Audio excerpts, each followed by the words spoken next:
The chapel's silence crushed against my ears as I stared at my phone screen, the message from my father burning into my retinas. Things are really celebratory here. So sorry. Your sister's moment is very important to us all. My wedding dress suddenly felt like a weighted costume, the delicate lace suffocating against my skin. 4 o'clock, my wedding hour, approached on the antique clock while I sat alone in the preparation room, abandoned by every single blood relative I had. I tapped my fingernails against the oak vanity, counting each second that passed without the promised appearance of my father to walk me down the aisle. The rhythmic sound echoed through the empty room, punctuating the magnitude of their collective betrayal. They had all chosen my sister Victoria's baby shower over my wedding day, a scheduling coincidence that was anything but accidental. My name is Rebecca. I'm 29 and a freelance editor. This is the story of how I reclaimed my worth from a family that never saw it. For my entire life, I've been the understudy to Victoria's one-woman show. Our family operates less like a cohesive unit and more like a badly managed hedge fund, with my mother Fiona as the frantic CEO and Victoria as the sole high-risk asset. Victoria did everything right according to the unwritten bylaws of our clan. She married a man named Lucas whose family name Kensington carried the faint musty aroma of generational wealth, even if the reality was closer to generational mortgages. They lived in a house where the hedges were sculpted into anxious spirals and the conversations were just as rigidly controlled. I chose Ethan. He doesn't have a surname that gets him preferential tea times. He has hands stained with ink and graphite, hands that bring worlds to life. He's a comic book artist, a storyteller who works from a small sun-drenched studio at the back of our rented cottage, a space that smells of paper and possibility. To me, that scent is the fragrance of creation. To my family, it was the reek of financial instability. When I announced our engagement, my mother Fiona deployed her signature look of pained disappointment, perfected over years of my minor rebellions. "Rebecca, my dear," she'd lament. "It's lovely that you found someone who shares your creative inclinations, but one cannot frame inclinations and hang them on the wall of a house you can't afford." Victoria was more direct, her sympathy as thin and brittle as a sugar glass window. "I just worry about you," she'd coo, inspecting her flawless manicure. "It's a difficult world without a proper foundation." Her foundation was a trust fund that my father William refilled with the predictability of a tide every time Lucas's latest investment opportunity turned out to be a financial sinkhole. The scheduling was the ultimate power play. Victoria, with a theatrical display of regret she must have rehearsed for weeks, announced her elaborate gender reveal party for the exact same Saturday as my wedding. It was a tactical masterstroke of social warfare, a loyalty test presented as an unfortunate coincidence. And the family chose. They chose the promise of a Kensington heir and the spectacle of a cannon shooting colored powder over my quiet, solemn vows. My father, William, the man who taught me how to read, had promised me he would be there.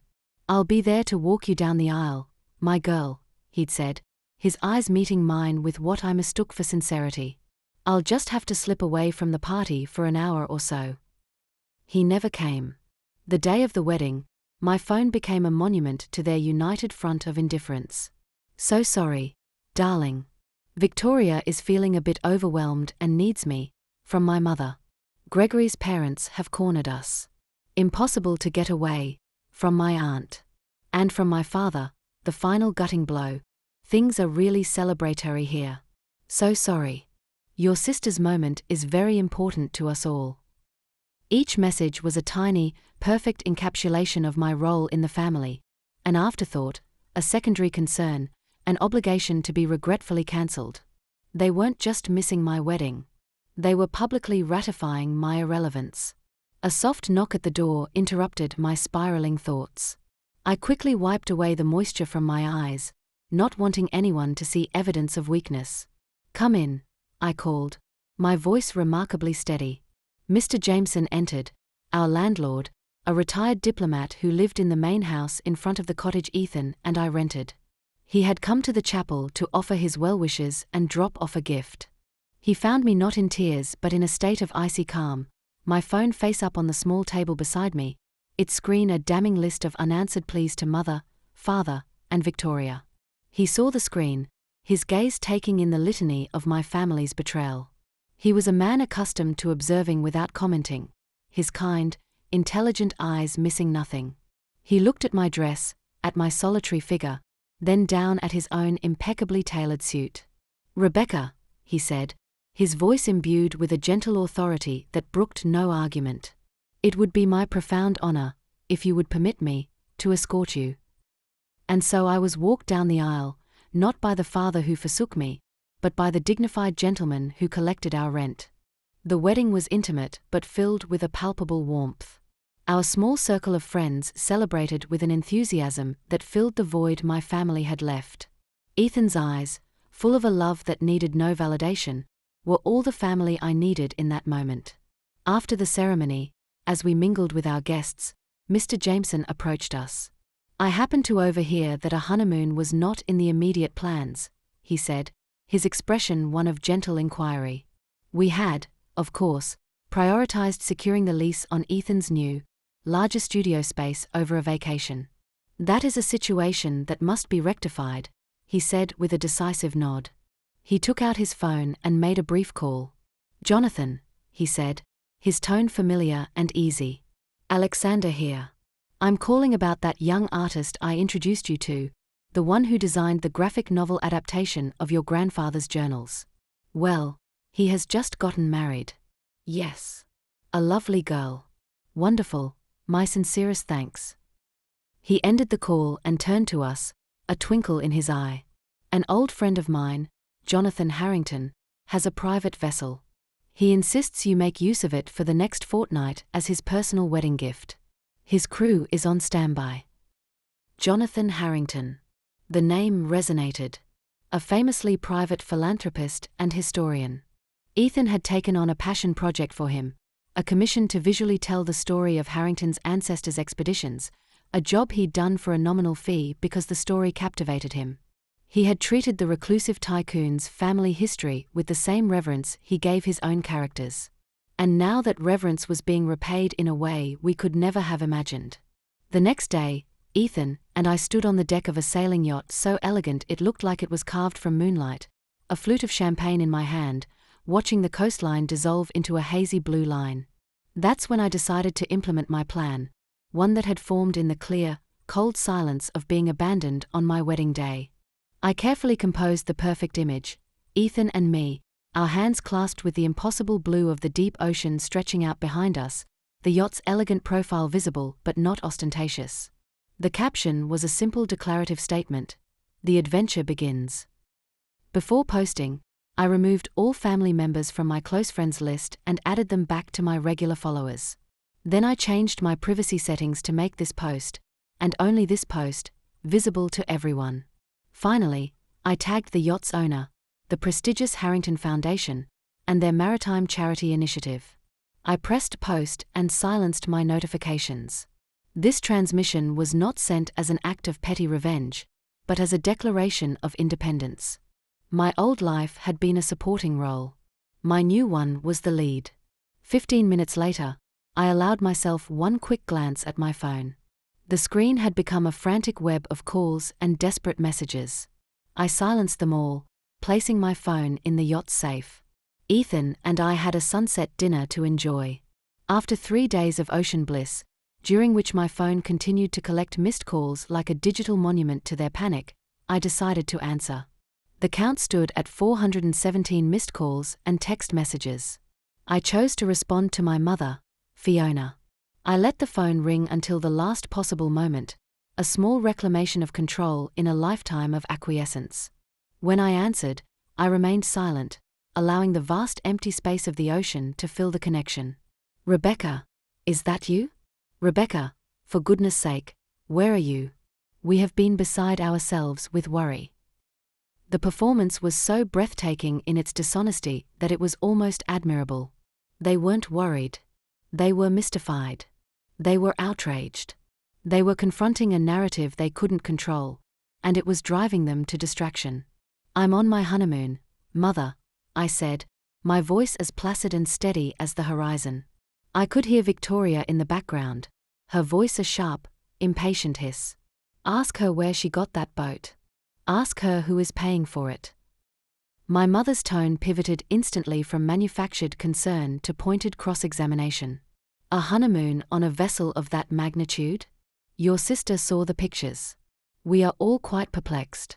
Did Ethan's family have resources you failed to mention? It would have been helpful to know. There it was. The frantic scrabbling for a logical foothold, for any explanation that would keep their neatly constructed universe from flying apart. They needed Ethan to be a secret heir, a trust fund kid playing at being bohemian, because the alternative, that they had made a colossal error in judgment based on their own superficial criteria, was an existential threat. No, Mother, I said, letting the simple denial expand in the silence. Ethan doesn't have a hidden fortune. He has something far more valuable, something your world doesn't have a column for in its ledger: talent and a reputation for excellence. And those qualities, it turns out, are their own form of currency among people who matter. The silence on the other end was so profound I could almost hear the gears of her mind seizing up. The yacht belongs to a gentleman named Jonathan Harrington, I continued, my voice deliberately light and conversational. He's one of Ethan's clients. He was so moved by the way Ethan brought his family's history to life that he offered this trip as a personal wedding present. It was all arranged by Mr. Jameson. The sound my mother made was a faint, strangled noise, like a balloon slowly deflating. Mr. Jameson? The landlord. The quiet, polite man they had dismissed as a functional part of the background, like a lamppost or a mailbox. The notion that this man, this figure from the periphery of my supposedly small life, could casually command the favor of a man like Harrington was a paradigm-shifting revelation. It violated the fundamental laws of their social physics. The very same, I confirmed. The man who graciously stepped in to walk me down the aisle when my own father was otherwise engaged with a cannon full of colored powder. It's remarkable, isn't it? When you consistently treat people with decency and respect, regardless of their perceived net worth, they tend to remember it. You and father should try it sometime. I could hear Victoria in the background. Her voice no longer a hiss, but a full-blown squawk of indignation. This is ridiculous. This is a setup. She planned this. She did this deliberately to make us look bad. She did this to humiliate us. I smiled, a real, genuine smile. I have to go now, Mother. The crew has just spotted a migrating whale, and I don't want to miss it. Give my best to the family. I disconnected the call before the sputtering could begin, cutting the final thread with a clean, satisfying snip. I turned to Ethan, who was sketching the distant shadow of the whale in his notebook, his focus absolute. His passion and talent had never been performative. They were as intrinsic to him as breathing. For years, my family had made me feel like an apology. They had appraised my husband based on the ink on his fingers, never bothering to read the magnificent stories he told. They saw a quiet man in a simple studio and assumed his world was just as small. They never imagined that this same quiet man was held in high esteem by people whose worlds were so vast they made my family's manicured suburb look like a terrarium. The 417 missed calls were artifacts of their own spectacular folly. Each notification was a digital ghost of a connection they had chosen to sever, a celebration they had snubbed, only to discover it was the only one that mattered. They hadn't just skipped a wedding. They had fundamentally misread the entire map of my life. Standing there, the sea breeze in my hair, I realized the most profound truth of all. By casting me out, they hadn't diminished me. They had inadvertently set me free on a grander ocean than they could ever have conceived. So if you're reading this and feeling overlooked by the people who should see you most clearly, remember, sometimes the best revenge isn't confrontation or cruelty. It's living well on your own terms and letting them glimpse, just for a moment, the magnificent world they chose to exclude themselves from. The view is always better from the deck of your own journey.